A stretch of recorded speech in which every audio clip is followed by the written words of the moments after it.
So we're excited to learn together tonight. Layla has an extensive background in neuroscience and psychology, and her work is focused on emotional intelligence. So we'll learn more about what that means and how we can use emotional intelligence to bring out the best in ourselves and each other. So with that, I want to give a warm welcome to Layla. Hi, ladies. Hi, everyone. So as Diane said, my background is in neuroscience, psychology, and putting those together in business and sort of just helping all of us be our best selves. And from the neuroscience piece, one of the things that I'll tell you is that the way your brain processes information, if you are able to visually see a person, it has a much greater impact on you in terms of the engagement as well as the learning than if all you're doing is hearing the person. So something to consider if you choose to turn your cameras on. So I do a lot of teaching and lecturing and talks and whatnot and workshops. And I always tell people, I don't want to hear me talk for an hour and you don't want to hear me talk for an hour. So what I encourage is a very interactive style. So what I'm going to do is ask Diane and Renee. I don't want to be distracted by the chat. So if someone does chime in a question, if either of you could stop me to address the question. But encouraging you to ask questions along the way. And then sometimes I might just pick on you and ask you what you think, as we get going. It helps us all to connect better as we go along. So I'm going to start by going through a list. Lila, Yes. Do you see me raise my hand? No, because I can only see a certain number of people at the top. Like okay. I can only see a certain number. First lesson for all of us. If you're on a Zoom call in front of your computer, there's on the upper right-hand side, there's a speaker view and there's a grid view. So if you click on that little icon with all these little squares, you have all the pictures in one hand. Look at that! Yay. Hello! Yes. Hello! Oh my God, so exciting. Thank you. So thank you for that. Before we go into the next step, one more thing. Has everybody found the chat function? There's a little chat function. Okay, so maybe find the chat function and just type in your name. It's a little bubble that says chat. Find the chat. So I'm putting my name in here right now, Susan. So who else? Everybody find the chat function so we know that you know how to operate it. Anybody need help? Yes, here we go. Awesome. Now we know that we're cooking with gas. Yeah. Thank you. That's awesome. Thank you so much. Hey, Stacy. Hi. Hi, everyone. All right. So, we, for those that just joined us, we were saying that we're going to start by going through a list of what I call calming Corona. And so it's a list of tools we'll go through that we can all use individually in terms of just coping mechanisms. We're going through chaos. And what I would ask is, as I go through them, if you have questions about any of them, if any of them resonate with you maybe more than others, or if you have any suggestions on improving any of them, to absolutely chime in, stop us, and speak up. So I'll start with some simple ones, focusing on your breathing. So deep inhales, deep exhales. So what I always tell people is that your breath is free, and unless you're dead, it's always available. And so it's the easiest, fastest thing that you can get, that you can go to in terms of when you're looking for, just a quick fix, right? So a lot of times I'll stop and I'll take a deep inhale and exhale, and someone around me will say, Layla, what's wrong? Why are you sighing? And I tell them, I'm not sighing. I'm using this practice of constantly trying to check in with my breath and doing a deep inhale, deep exhale. So why don't we all just take 15 seconds and just do a couple deep inhales, deep exhales together.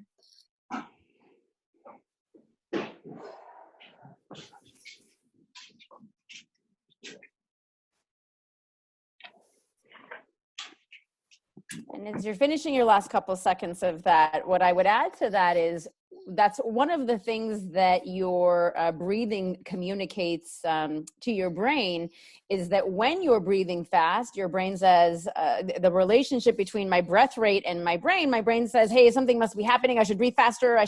Whereas if I slow down my breath and be intentional about that, one of the things that I'm able to do is tell my brain, hey, whatever it is that we're about to react to, you see that my breath rate is calm and slow. And what you're able to communicate is whatever it is, we're okay. And so again, your breath and your brain working together to create calm. So the next one is one I'm sure many of you also have heard often, is journaling your thoughts and your feelings. So what happens with that is that with your, when you have sort of thoughts just brewing in your head, they sit in this chaotic bubble.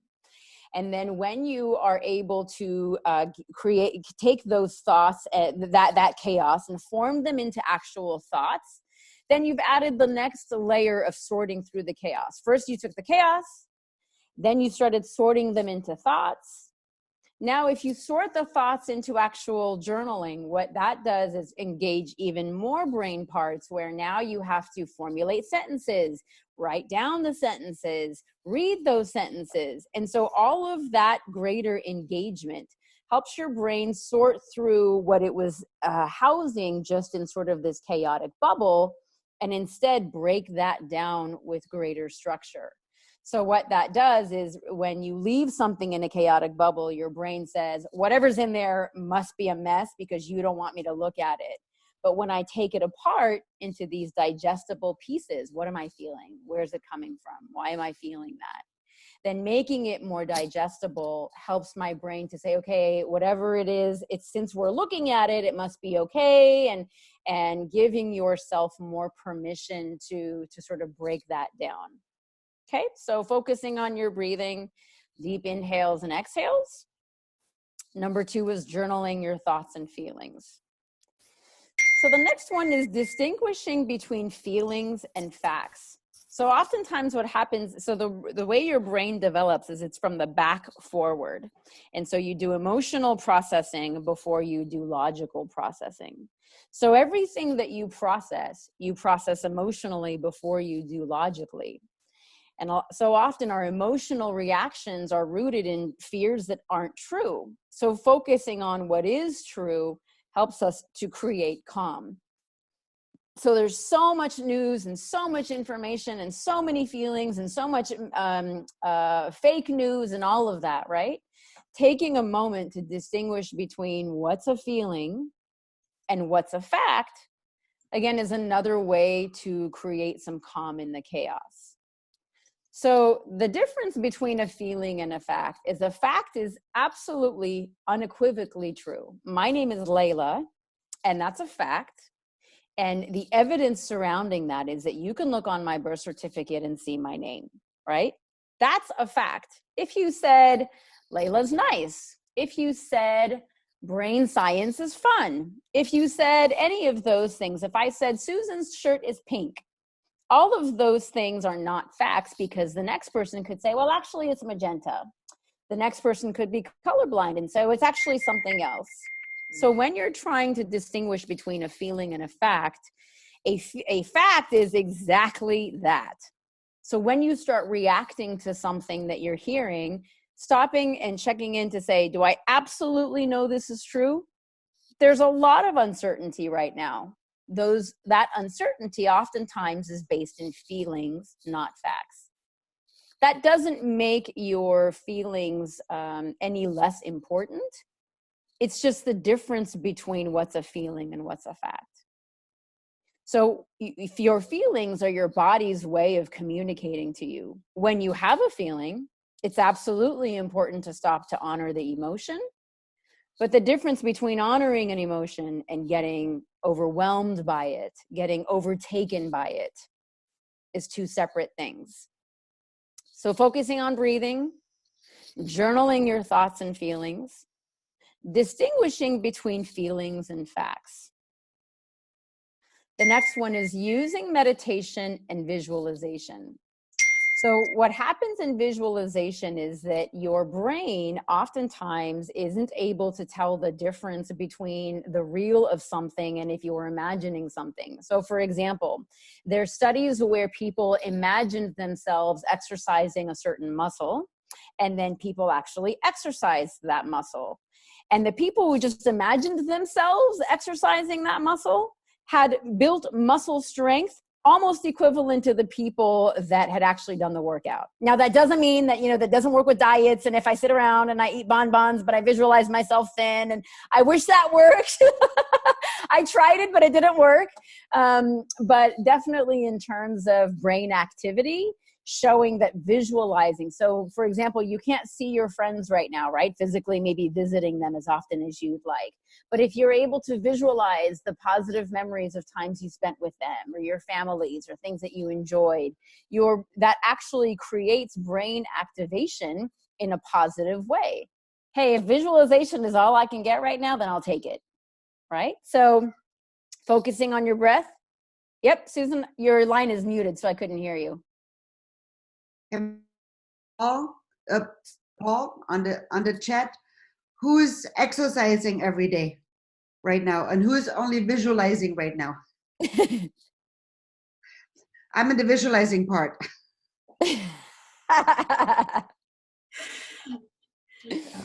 That's awesome. Yep.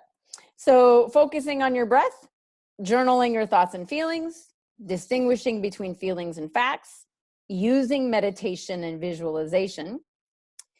So let me stop. We did the first 4. Any questions? What questions do you have? Which one of these are you using? Which one works best for you? Isn't working for you?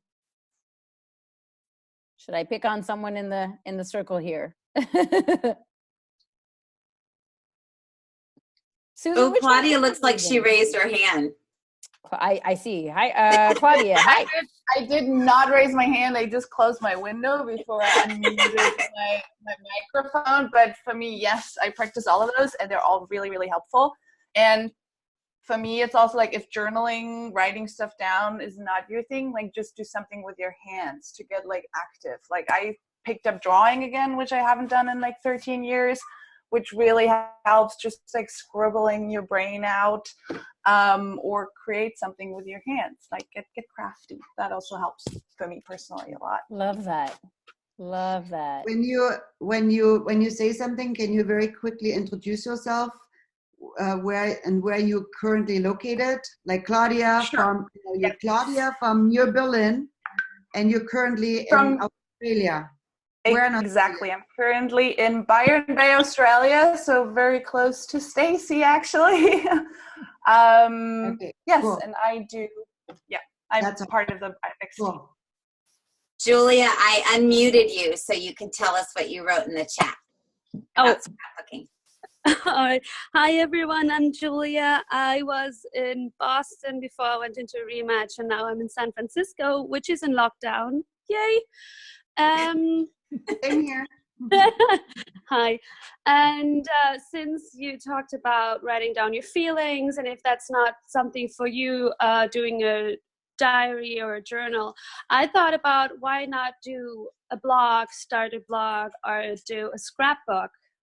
I've been collecting so much for a scrapbook, but didn't have time to do that. And now I thought that could be a good time to little by little do one page and just think about how much time has actually passed by. I've been here for 6 months now, and I can't believe it.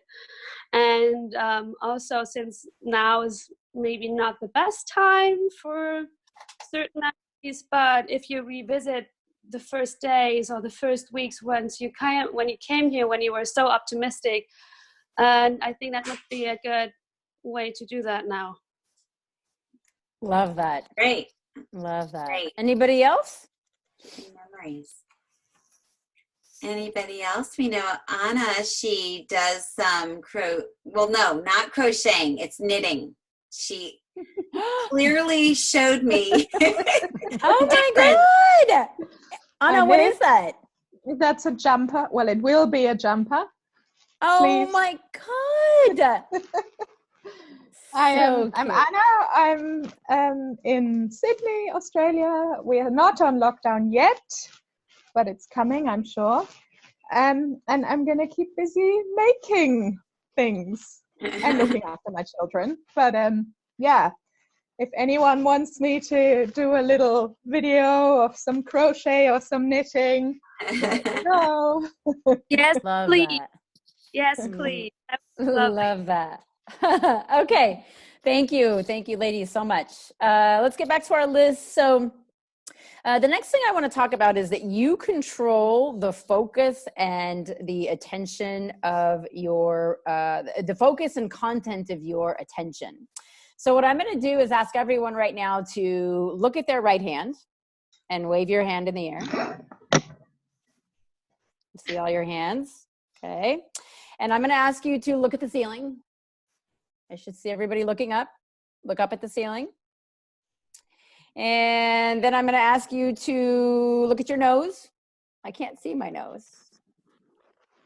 So all we did basically is direct the focus of our attention. So your attention goes where you tell it to go, in the same way that your thoughts go where you tell them to go.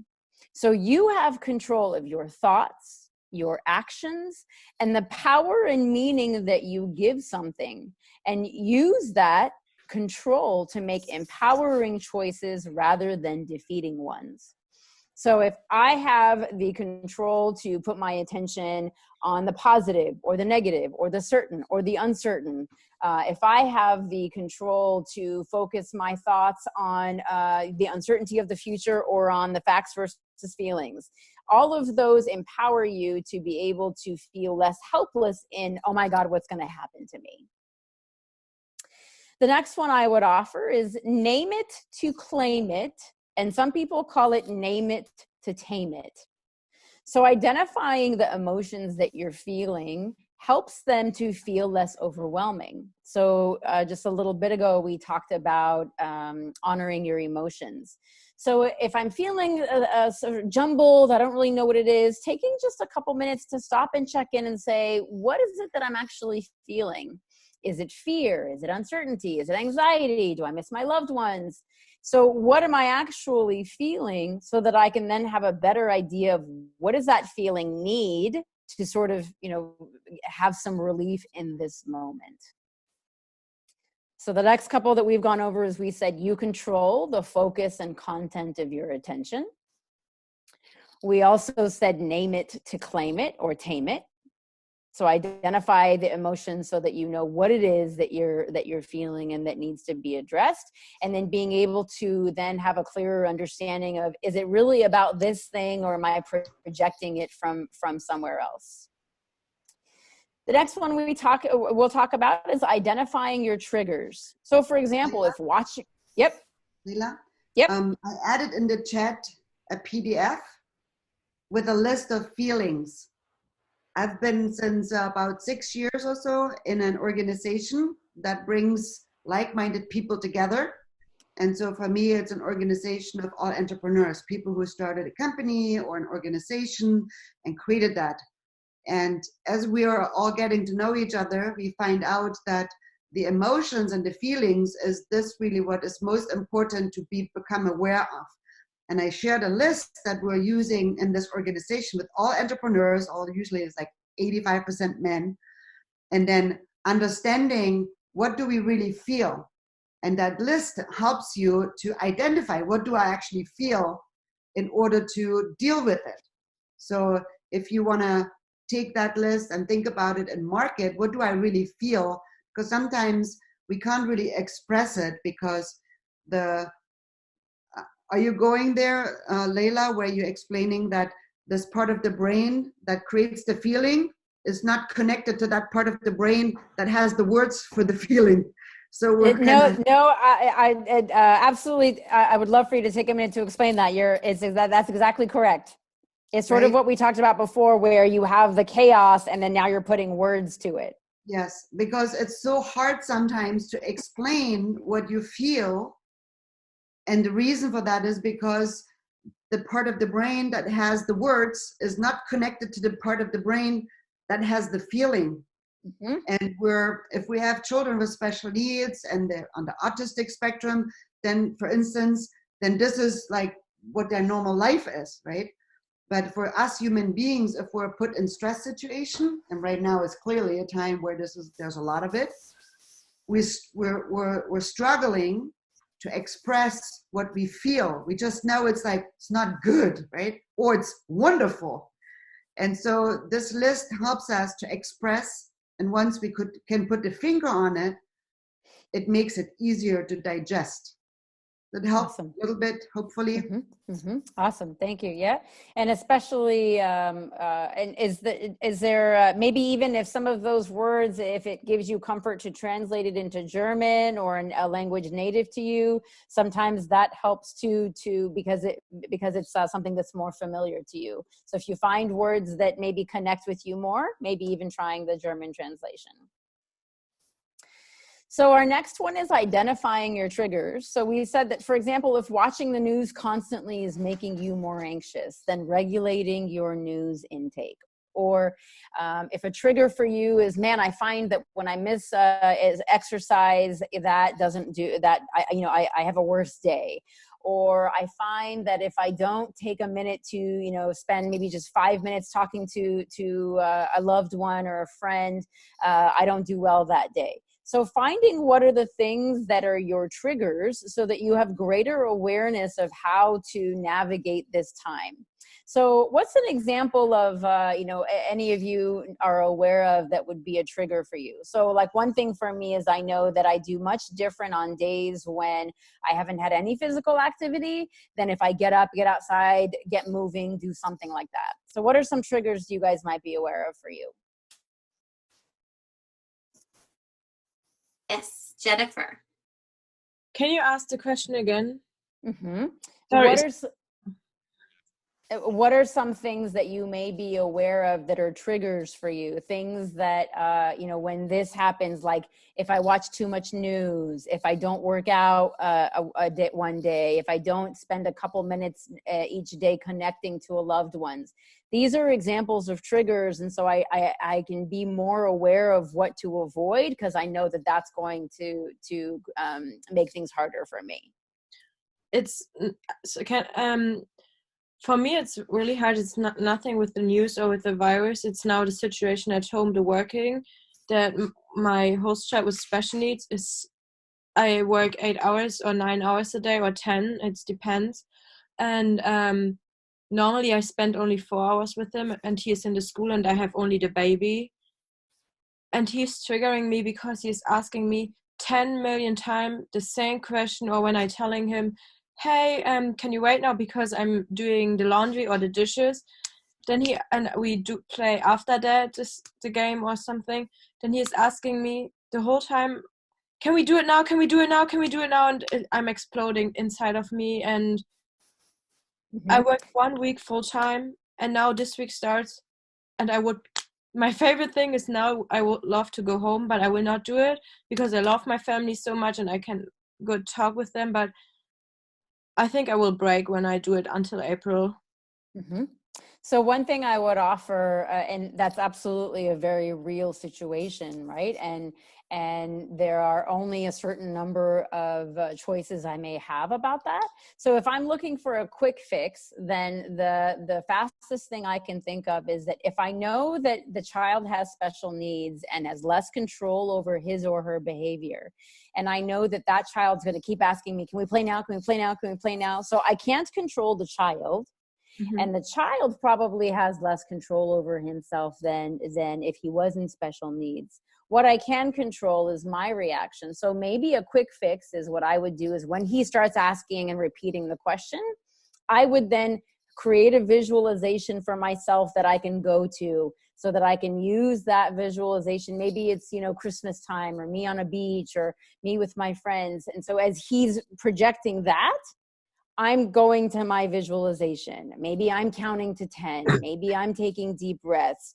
What are some quick fixes I can do that are right there, available to me, that I can control when I don't have much control over my situation?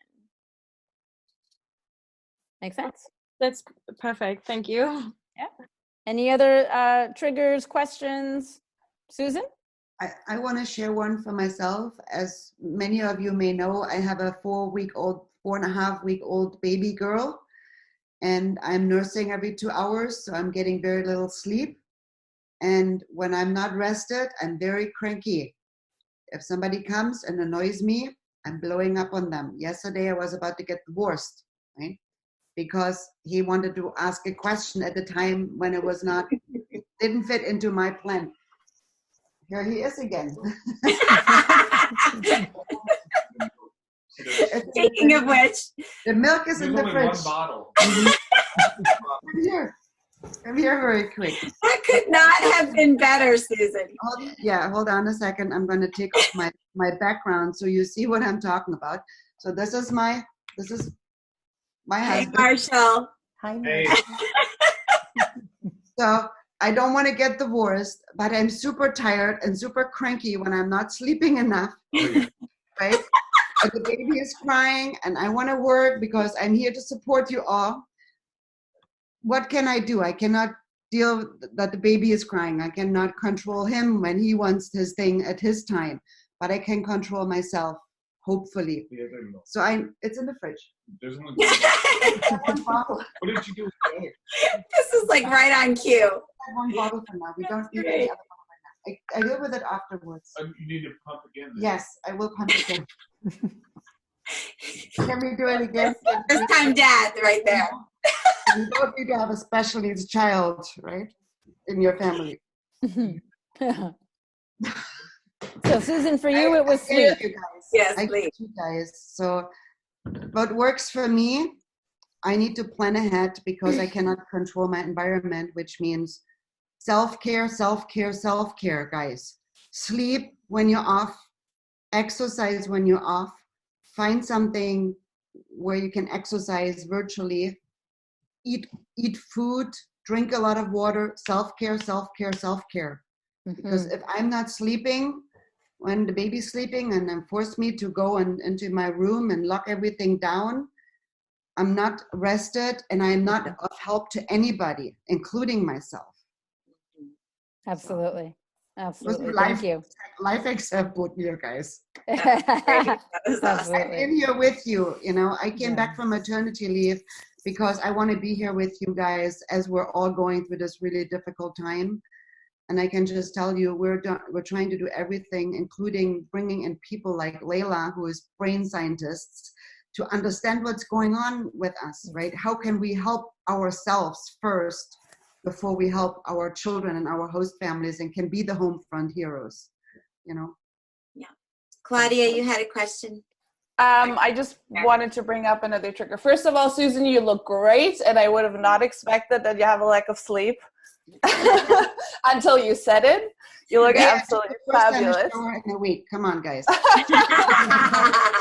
Camera with you. You look awesome. And for me, the trigger goes hand in hand with the fact when we said we need to separate facts from feelings. It's it's so important right now to be connected to your friends and your family and to talk to everyone. But then in those moments, also keep in mind what they're telling you is probably also not facts, but their feelings. And to make sure you don't let their feelings become your feelings. And then go back to this point of separating facts from feelings, which is, I learned over the last week, can be a very, very hardcore trigger for me. So, yeah. I love that.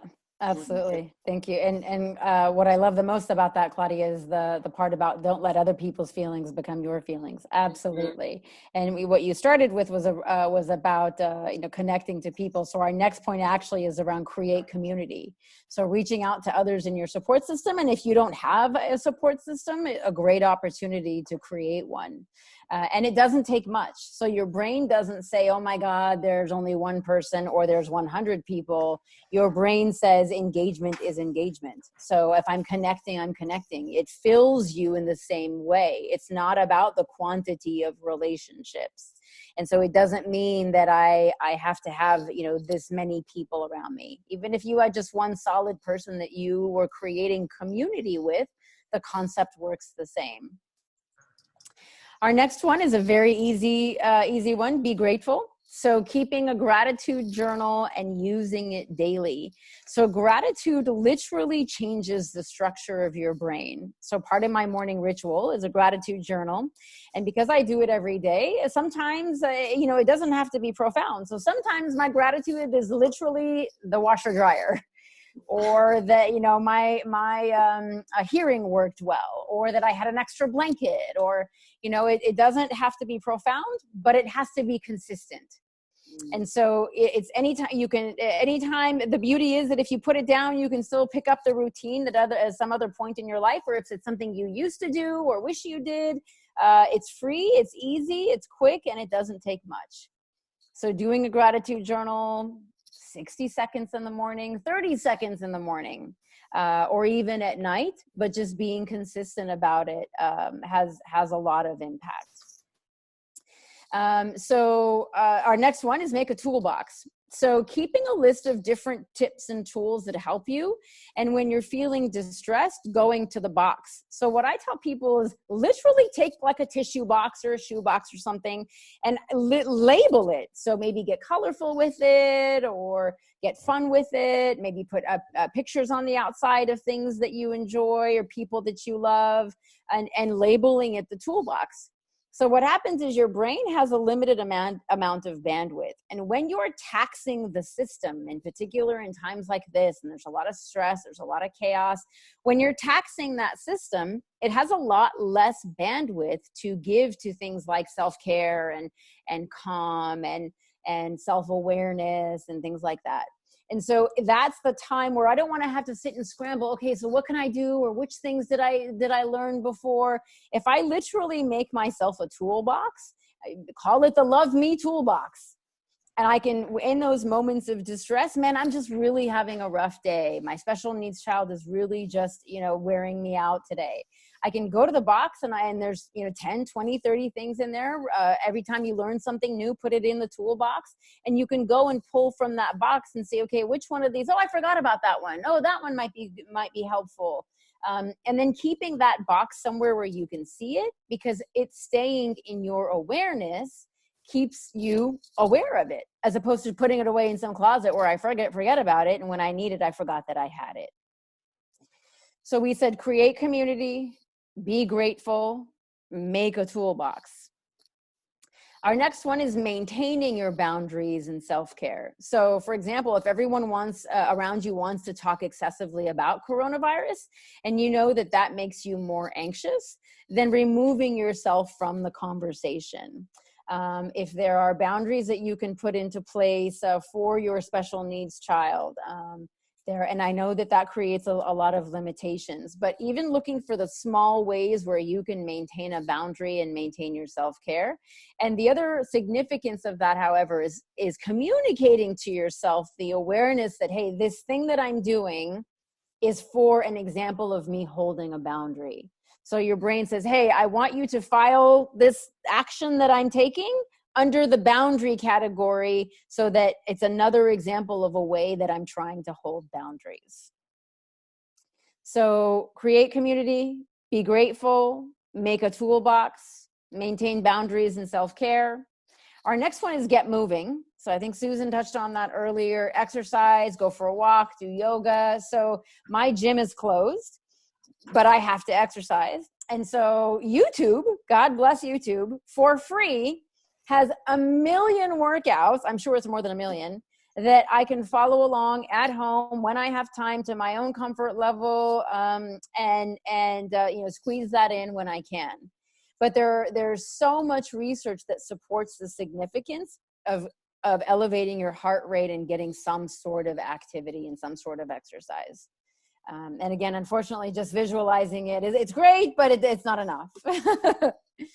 So community, gratitude, toolbox, boundaries and self-care, get moving. Our next one is our beliefs create our reality. So using empowering beliefs to create the reality that you want to experience during this difficult time. So if my beliefs are that it's never going to get better, I'm never going to get home, this is never going to be over, my life sucks, or this is awful, or things are terrible, or whatever those beliefs are, then that's the message that you're communicating to yourself. And that's what you're going to respond to, because that's what you've told your brain your reality is. The beauty is that you control that. So our beliefs create our reality. Choose empowering beliefs. So what are some empowering beliefs that might support each of you during this time? What are some things that some of you either are using, would like to try using, some beliefs that create that empowerment? I have one. Renee. Okay. We're calling on you, Renee. Okay. This is temporary. We're going to get through it. We're okay. I have to tell myself I'm okay. I have to tell myself that a lot. You're okay, Renee. It's okay. This is temporary. You're going to get through it. And I just like kind of like self-talk. I like that. And what was our other word? It was temporary and, things are Postponed. Postponed. They're not canceled. We're not using the word canceled. It's just postponed. I like that. So your body has a visceral response to language. Words actually make you feel something. And there's a difference in the feeling of literally something as simple as postpone versus cancel, temporary versus indefinite, right? So you can even try that for yourself. Pick 2 word choices and see how one feels different than the other, even though they both might mean something similar. Who else has some beliefs that are empowering, that they can suggest or that they're already using? I have one that I've been trying to see if it takes off. Instead of social distancing, physical distancing, because we're not trying to cut each other off, cut ourselves off from others. We're just keeping our distance. I it's not taken love off yet, that. But I think it should. I love that. So the difference in that, like I felt the difference even right when you said it, in that when you say social, my brain thinks of social and community and experience and engagement. And when you told me I have to distance, then, oh my God, that should be in the news. I love that, Anna. I agree. My husband agrees as well. He's like, come on, you need to get that on the news. Oh God, I love that. Love that. Okay. Claudia? Yes. I have a couple different ones, but I have a great way of reminding myself about them. I create backgrounds for my phone where I write them down and then save them as the background on my phone. And every time you just grab your phone, you read that little manifestation or sentence that you have on the thought that you have on your phone, and you're constantly during the mind. Like the phone is the thing that we grab so often during the day. So every time you read that, absolutely, it kind of gets in your subconscious. Absolutely. So your brain has something called priming. And so like if I drive on the 5 freeway all day long and then you tell me to pick something between a number between 1 and 10, the likelihood that I'll pick 5 is greater. And so priming is what you keep in your awareness, sort of does a lot for controlling or impacting, your thoughts, beliefs. So where you get your media from, where you get your news from, the people you keep around you, these all affect priming. So when the background on my phone is primed with something like that, like I keep a lot of Post-its with different notes and quotes and things I'm trying to bring awareness to. I keep those around me so that my brain is constantly primed with the things that I want it to be primed with. So that's a great way to exercise that. Okay. So we said create community, be grateful, make a toolbox, maintain boundaries and self-care, get moving, and our beliefs create our reality. So our next one is using downtime wisely. So we touched on that a little bit. So in terms of the beautiful knitting that Anna was doing, someone else suggested, Julia, I think, suggested the book, scrapbook. So read. Learn something new, like a language, a craft, a musical instrument. I think I started, everyone hadn't joined yet in the beginning when I said that one of the things I wanted to do was just get some deep rest, clean out a closet, do something that serves you in a positive way. So I can either, and I know that takes discipline because it's so easy to default to getting lazy. But the more you get lazy, the more you perpetuate that and feed that. One of the best things you can do for yourself right now is keeping a rhythm, keeping a schedule, keeping consistency. Your brain likes consistency. It's predictable. It's automatic. So it's one of the biggest tools that you can give yourself. So maybe even blocking out, hey, in this downtime, I'm going to do this. In this downtime, I'm going to read. I'm going to do whatever. Keeping a list for yourself of what you want to do during downtime so that, you know, that list is again primed in front of you. And at the time when I know that I have some downtime, I have that list to go to, and instead of thinking, oh, well, there's nothing to do. What should I do right now? So using downtime wisely, the next one is creating a keywords list. So Susan touched on this when she gave us that list of words. Think about what words give you strength through chaos. What actions help you exemplify those words? So I would say take the list of words that Susan gave you. Look for the words that give you strength, that give you empowerment, that give you healing, that make you feel positive. But then take that a step further and look for what actions help you exemplify those words. So let's say one of the words on the list was courage, right? And so it's great that the word courage makes me feel good. My next step is to say, okay, what small action can I take that makes me feel courageous? Maybe it comes back to the suggestion we had earlier with one of the ladies when we said, you know, when the special needs child is just going nonstop, counting to 10 or visualizing something different. Maybe it's something as simple as that. So picking the words that resonate with you, but then also identifying small actions that help you to feel like you are exhibiting that. What questions do you have about any of the ones we've the last couple that we've gone through? No?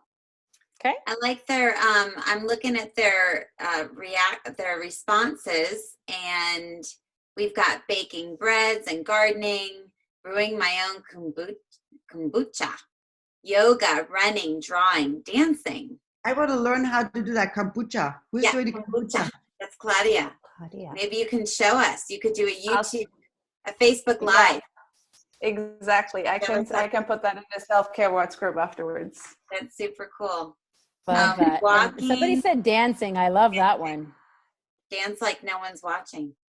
Listening to music, reading books, puzzling, and listening to some Zen music. Ah, yes. Love that. Oh, doing a scrapbook for the family. That would be awesome. And you could even turn this the time of Corona around into something funny, and then making like a funny Corona scrapbook. Like there's tons of memes out there, or you know, people going crazy. So taking a situation and turning it into humor. Yeah, I love this one. Writing letters with her grandma, with my grandma. That's awesome. I like that. Okay. So almost wrapping up here, last couple that we have. So we talked about our bodies have a visceral response to language. So being intentional about the words that you choose in speaking to yourself and others. So checking in with yourself to say, you know, what's my language? How is this making me feel? How am I reacting to this? What other word could I use instead? And all of these things require you to have more awareness. And I understand that, but that awareness, then when you do it, it makes you, it goes into practice, and then it becomes more automatic than having to, to be very intentional about it in the beginning. Our next one is looking to your history. So what else in your life have you gone through a difficult experience, and what helped you get through it? How can you leverage what helped you before to use that now to help you in this experience? Maybe you had an illness, maybe you had an accident, maybe coming to the US was a difficult time and you used some tools to help you. So go back to your history, or maybe lessons you learned from loved ones, going back to that, to those times and pulling from those tools. Our next one is, what else is possible? So often our first thought or reaction to something isn't the best one. It isn't the healthiest one. It isn't the most accurate one. Take a few extra moments to sit with what else is possible. So the example is, if you think about like Google searching. So if I put a search, something into a Google search, millions of hits or hundreds of hits come up, right? So I can either take the first one, or I can take just a couple extra seconds to look at the following choices and then be able to say, well, what if that wasn't the best answer? What if that's not the best thought? What if that's not the most accurate feeling? So looking at what else is possible. So we said use downtime wisely, create a keywords list, a visceral response to language, so be intentional, look at your history, what else is possible. And the last one I have is have empathy. Cheap, easy, free, not always easy. So cheap and free, but not always easy. But having empathy, especially right now and during this time, taking just a couple seconds to think about what the other person is experiencing before reacting to them. So before Susan kills her husband, thinking about, okay, I get that, he may be having a reaction to me wanting to react to him right now, but unfair. Right. Sometimes so let's run through our list quickly, just one more time. Focusing on your breath, journaling your thoughts and feelings, distinguishing between feelings and facts, using meditation and visualization. You control the focus and content of your attention. Name it to claim it or tame it. Identifying your triggers, creating community, being grateful, making a toolbox, maintaining boundaries and self-care, get moving. Our beliefs create our reality. Use downtime wisely. Create a keywords list and ways that you can show those behaviors. Our bodies have a visceral response to language. Be intentional. Look to your history. What else is possible? And having empathy. So that was a lot. I'm going to stop for a second and before we close out, questions, comments. This was great. This works. This doesn't work. This helps me. It doesn't help me. What you got? Julia, I unmuted you. Can you? Okay, there you go. Hi. Yeah, thank you so much. That was really helpful and insightful, and that gave me a lot of positive ideas and positive thoughts, because the last days it has been on and on about one topic all over the world, and after a while it just blocked every other thought, and it's really nice to have something refreshing and some new refreshing ideas, and I think that helped a lot. And also the possibility and opportunity to just talk about something else is really, really nice. And awesome. Also comment, what I do is, since I've heard so many different things about, I heard that it's the quarantine, or I heard the whole situation is going to last longer, or I heard it's going to be like this and that, I just keep reminding myself, well, travel ban is 30 days, and then we'll have some new news, and I'm just going to take it one day at a time. And love that. That is the best advice ever. Yes, one day at a time. Almost 7 p.m. So that day is done. And just take it step by step. And love that. Then we hear new news every day, of course, but also positive things, like they invented a new test that takes just 45 minutes instead of weeks. So it's going to be easier. And we have new possibilities, new opportunities, and they will invent new stuff in the near future. Love that. Way to keep perspective. Wonderful. Thank you. Anyone else, ladies? Couldn't hear you, Susan. I wanted to say if anybody else wants to speak. Anna might want to. Anna Reen, you might want to speak. Yara? Hi. Yeah. Hi. I'm a little bit dark here. Okay. Yeah, I think it was good that we can all talk about something else, as Julia said. it's nice to talk about something else. And it's also, I mean, I talk to all my friends here in my area. I'm in Washington, D.C. And on Friday, we just met on Skype and we just talked. And it's strange that we don't live far away, but you talk to them with a phone. But yeah, we tried not to talk about the virus, and it was so hard for us not to talk Yeah. about it. So we just kept talking about it. Because I have an idea for that. I got the inspiration from my granddad. He did that with his friends because after a certain age, he was in his 80s, and they just kept talking about sickness and illness. So to prevent that, they set themselves a timer for 10-15 minutes, talked about illness and sickness, got that out of their system, and then the timer was up, and like, all right, okay, next topic, and then they just talked about something else. Good idea. yeah, that's They great. make it a game, basically. Good idea. Right? Love that. All Great right. idea. But at least you were talking together. Yes. Even though you were talking Yeah. about the virus, you were connecting. Love So that. That's right. Yeah. Well, I also just want to, I'm sorry. Somebody else had something? Well, I wanted to share one tidbit. My interesting news today was that they found some sort of a preventive medication or medication that helped for, it was like the malaria. And one interesting topic for me was that is this stuff that is in the tonic water, you know, what you use for gin and tonic. So lots of gin and tonic at my house. I'm gonna share the article with you in the WhatsApp chat.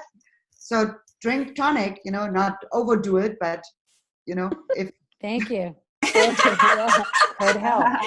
That's awesome. There's one thing you're going to leave here tonight with is drink lots of gin and tonic. Right, right. Maybe Kiara wants to talk about her comment that she just wrote in the Zoom chat. I think that's a very important one. Maybe Lila can add something to that. One day is great. So after the first week, I thought, yeah, I can go through this. I can do that. I have 4 kids at home, 1 6-year-old, 2 7-year-olds, and 1 2-year-old. So it's kind of hard, but the first week went better than I thought. And today we just got the news that in Virginia the school will be closed till the end of the school year. So they won't go back to school till September. And that's just really hard to think positive now, because we exactly know. And so the suggestions would be the same of like, if I can't control that, so how can I go to what I can control? So like our list of the 25 things we discussed, or, routines, schedules, consistency. What can I control within knowing that there's a lot I can't control? Because even the small ways that you find things you can control, you give your brain a message that I'm not totally hopeless or lost, or all is not for, it's your brain looks for these small wins that it leverages into greater opportunities. And again, not to discount the fact that I'm sure it's not easy, and that's actually why I wanted to close with taking a minute for each of you just to honor yourselves, and for me to honor you in what you guys are doing. That's incredibly difficult.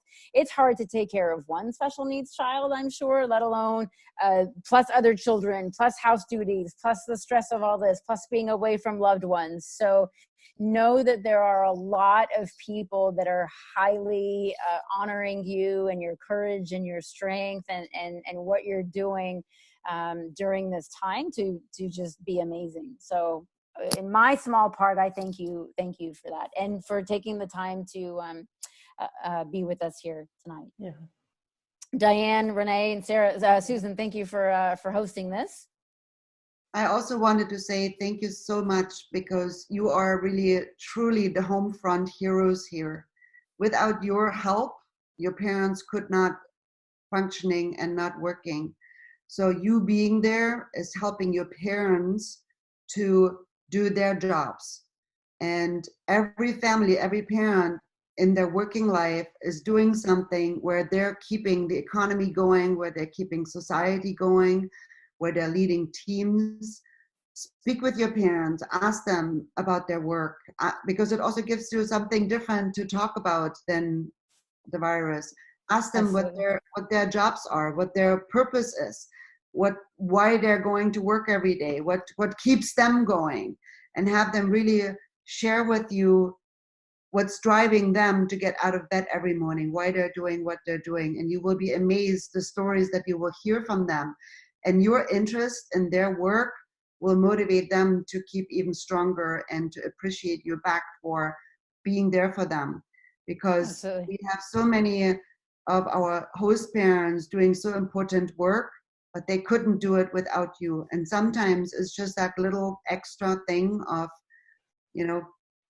giving them the feedback, hey, I'm here for you, I'm covering for you, and I'm taking care of your kids for those many hours during the day. And it's not difficult, it's not hard, and I'm here for you. That keeps them going from breaking down. Absolutely. Yeah. Because their world right now also crumbles. They may have to let go their teams, they may have to, be in very difficult situations in the hospitals. And I mean, you are really, truly our home front heroes. We get everyday calls from families that want somebody like you, that want somebody that is able and willing to live in with the family to take care of their children, and we cannot help them.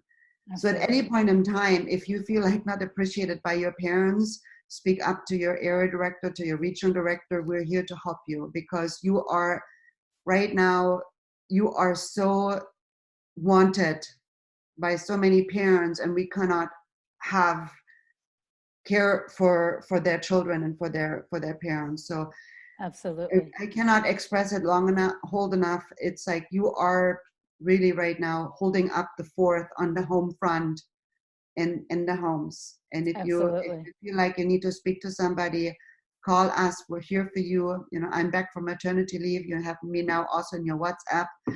Go through the proper channel. But if you don't hear back from your area director within 24, go to your regional director. If you don't have anything, then you go to Diane. And within 3 days, you can come to me straight if you can't get through those 3 people. But I'm here, right? I'm committed to you 24/7. I'm up every 2 hours feeding. If you don't get through after 3 days through those proper channels, you are allowed to reach out to me directly. Wonderful. Yeah. Thank you all so much. I know it's late in your time zones. I appreciate you taking the time. Have a wonderful evening, everybody. Thanks, everyone. And hey, we've got webinars every night this week, so with different topics. So if you didn't get the email, reach out to me. But we have some fun evenings planned this week, so we hope to see you there. Yes. Thanks so much for attending. Good night, everyone.